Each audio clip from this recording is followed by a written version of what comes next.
হাসতেছেন কেন? আপনি তো আমার ব্যাড কমেন্ট করছেন, এখানে তো আমার পোলাপানের অভাব নাই। আর আপনি যদি আমি মারি। আসসালামু আলাইকুম ভাইরা, কি অবস্থা, ভালো আছেন? ভাই আজকে আমার সাথে একটা আজব ঘটনা ঘটছে। ঘটনাটা কি জানেন? কয়েকদিন আগে আমি একটা সৌদি মহিলার নিয়ে ভিডিও বানাইছিলাম। সেই ভিডিওতে অনেকেই তো অনেক ধরনের কমেন্ট করছে।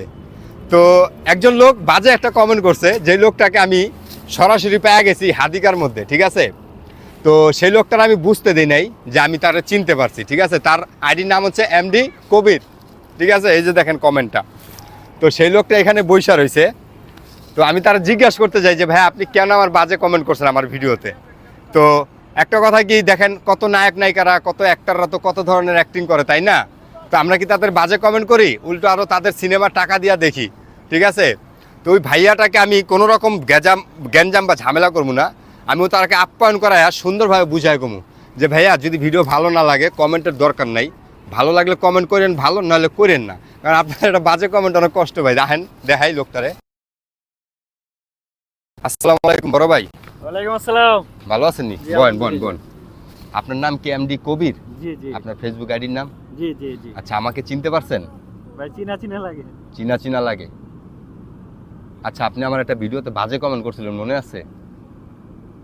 ভাই আমরা তো ভিউজ আর আমরা একটা ব্যাড কমেন্ট করতেই পারি না, একটা ব্যাড কমেন্টে যে কতটা কষ্ট লাগে একটা কন্টেন্ট ক্রিয়েটর, এটা কি বোঝেন? ভাই। বুঝি তো ভাই, সরি। আপনি কোথায় থাকেন? আমি 18 নাম্বার থেকে আসছি। 18 নাম্বার থেকে। আপনি হাসতেছেন কেন? আপনি তো আমার ব্যাড কমেন্ট করছেন, এখানে তো আমার পোলাপানের অভাব নাই। আর আপনি যদি আমি মারি? সরি ভাইয়া, সরি। আর কখনোই করব না। আচ্ছা, করবেন না। না। আমি কিন্তু আপনার সাথে ফান করতেছি, মারামারি এইসবের মধ্যে আমি নাই, কখনো না। আপনি একটা ভিউয়ার্স, আপনি আমার ভিডিও দেখেন, এতে আমার ভালো লাগে। আপনার যেটা মনোভাব সেটা আপনি প্রকাশ করতেই পারেন। আমার ভিডিও ভালো হবে খারাপ হবে, তো সেই হিসাবে আপনারাও কমেন্ট করতে পারেন, নো প্রবলেম। তো আসলে কথা কি, আমি সত্যি কিন্তু রাগ করি নাই, ঠিক আছে? কিন্তু আমি আপনাকে চিনতে পারছি, আমি কিন্তু কমেন্ট চেক করছি, ঠিক আছে? ভালো, হয় না। ধন্যবাদ, নো প্রবলেম। তো আপনি যেহেতু আমার ভিডিও দেখছেন, আমাকে কমেন্ট করছেন, এতেও আমি খুশি। ভালো হোক বা খারাপ হোক কমেন্ট, সমস্যা নেই। তো আপনি আমার সাথে এখন খাওয়া দাওয়া করবেন, চলেন আসেন। তো গাইস, তোমরা ব্যাড কমেন্ট করো না ভাই। দেখো নায়ক নায়িকারা তো কত ধরনের ভিডিও বানায়, তো আমরা কি তাদের ব্যাড কমেন্ট করি না? তো বাইরে যেহেতু পাইছি, যা তারা নিয়ে আপ্যায়ন করে, হাই ঠিক আছে, সমস্যা নেই, আসেন ভাই। আপনি কি কাজ করেন? আমি টিভি চ্যানেলে কাজ করি। টিভি চ্যানেলে? ওরে ভাই, এটা আমার থেকে বড় সেলিব্রিটি। হ্যাঁ, এ বলে টিভি চ্যানেলে কাজ করে। আরে যদি আমি গ্যাঞ্জাম করতাম তাহলে আমার ভবিষ্যৎ অন্ধকার করে দিত, ঠিক আছে? আসেন ভাই, আমি আপনার জন্য আগের থেকে খাবার নিয়ে আসছি। আপনি 1 ঘন্টা ধরে আইছেন না? আপনি দেখার সাথে সাথে আমি খাবার নিয়ে আইছি। আইন বোন,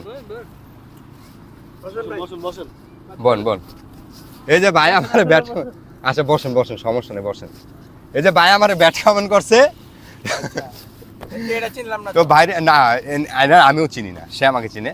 তো ব্যাড কমেন্ট করছে, যাই হোক, সে তার ভুল বুঝতে পারছে, নো প্রবলেম। আমরা ভাইয়ের জন্য খাবার নিয়ে আসছি, ভাই আমাদের সাথে আপ্যায়ন করবো, ঠিক আছে? আপ্যায়ন করে তারপরে যাইব, ওকে? তো আপনারা ব্যাড কমেন্ট করেন না ভাই। তো ভাই এখন বলেন, আপনার কি ভালো লাগতেছে? ভাই অনেক ভালো লাগতেছে। তবে ব্যাড কমেন্ট করেন না। ভাইয়ের মনটা অনেক ভালো, বাইরে কেউ ব্যাড কমেন্ট করবেন না। আমি করেছি তাই সরি বলেছি। না, ব্যাড কমেন্ট করেন, সমস্যা নাই। যেদিন আমার সাথে দেখা করবেন ওদিনকে ভালোবেসে গলায় জড়াই দিন, ঠিক আছে?